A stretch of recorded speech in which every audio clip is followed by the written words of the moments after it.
देखिए तीन तरह की क्लासेस हो सकती हैं। एक होती है प्रिंसिपल क्लास, जिसको मेन क्लॉज कहते हैं। दूसरी हो सकती है कोऑर्डिनेट क्लॉज, ठीक है, और तीसरी हो सकती है सबऑर्डिनेट क्लॉज।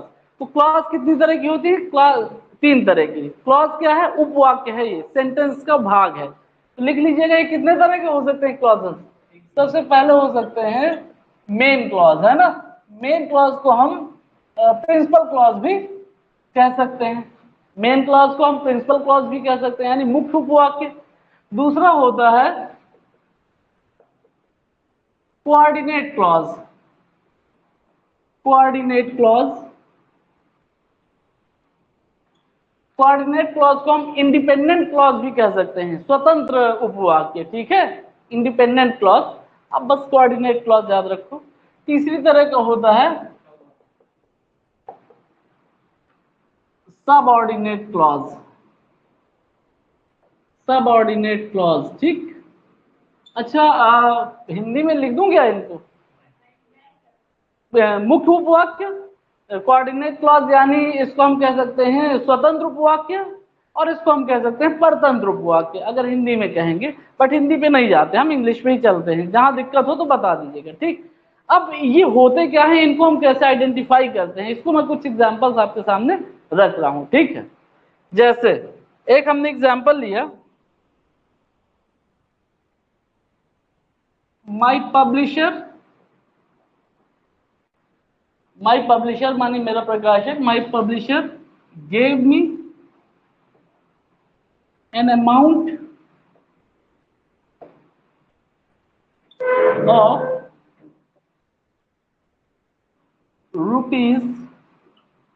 ₹50,000। एक सेंटेंस हो गया, ठीक है। मेरे प्रकाशक ने, माने कोई लेखक है, तो मेरे प्रकाशक ने मुझे 50,000 रुपया दिया। इसका सेंस पूरा क्लियर है? कहीं कोई कमी तो नहीं लग रही अर्थ में? इसके एग्जैक्ट है इसका सेंस, है ना। मेरे प्रकाशक ने मुझे 50,000 रुपए का एक अमाउंट दिया, इसका कंप्लीट सेंस है, ठीक। एक दूसरा सेंटेंस लिखता हूं मैं,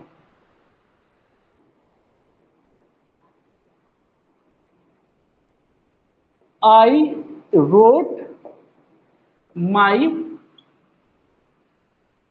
सेकेंड नॉवेल।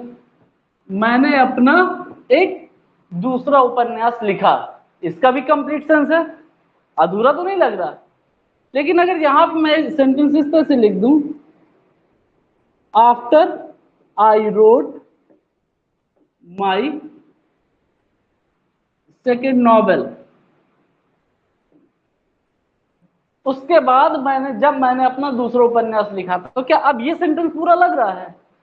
ये सेंटेंस पूरा लग रहा है जब आफ्टर लगा दिया? बताइए, ये सेंटेंस अधूरा है, ये पूरा सेंस नहीं दे रहा है। क्लियर है ना। लेकिन अगर इस सेंटेंस को मैं ऐसा करूं कि इसको मैं इस तरह से जोड़ दूं, इसको मैं इस सेंटेंस के साथ जोड़ दूं, ठीक है, तो एक नया सेंटेंस बन जाएगा। लेकिन यहां पर आप पहले देखो, जब इस सेंटेंस का पूरा सेंस है एग्जैक्ट, तो ये क्या है? ये एक मेन क्लास है, या एक इसको हम कह सकते हैं इंडिपेंडेंट क्लास है। ये अपने सेंटेंस के लिए किसी दूसरे सेंटेंस पर डिपेंड नहीं कर रहा है। तो ये किस तरह क्लास है? मेन क्लास है अपने आप में। I wrote my second novel, ये भी अपने आप में इंडिपेंडेंट क्लॉज है। लेकिन ये इंडिपेंडेंट क्लॉज नहीं है, ये सेंटेंस अभी अधूरा है। ये सेंटेंस कब पूरा होगा? जब मैं इस सेंटेंस को ऐसे लिख दूंगा, जब अगर मैं इसको ऐसे लिख दूं, इस सेंटेंस को, amount of ₹50,000 after I wrote my second novel. तो इसमें एक हो गया प्रिंसिपल क्लॉज, एक हो गया सबऑर्डिनेट क्लॉज, ठीक है। तो मुख्य उपवाक्य या मेन क्लॉज वो है जो अपने आप में कंप्लीट सेंस जिसका होता है। इंडिपेंडेंट क्लॉज भी वही है जिसका अपने आप में कंप्लीट सेंस हो, लेकिन सबऑर्डिनेट क्लॉज का कंप्लीट सेंस अपने आप में नहीं होता बिना प्रिंसिपल क्लॉज के, है ना। आप समझ रहे हो, जब आप इतना सेंटेंस पढ़ते हो तो इसका एक कंप्लीट सेंस निकल रहा है, लेकिन आफ्टर से लगा के यहां पढ़ते हो तो कंप्लीट सेंस नहीं निकल रहा है। लेकिन जब दोनों को जोड़ दिया तो एक बड़ा सेंटेंस बन गया। तो ये जो पार्ट है यहां तक का 50,000 तक का, ये क्या कहलाएगा? इसमें प्रिंसिपल क्लॉज कहलाएगा, और ये क्या कहलाएगा? सबऑर्डिनेट क्लॉज कहलाएगा। अभी ये बता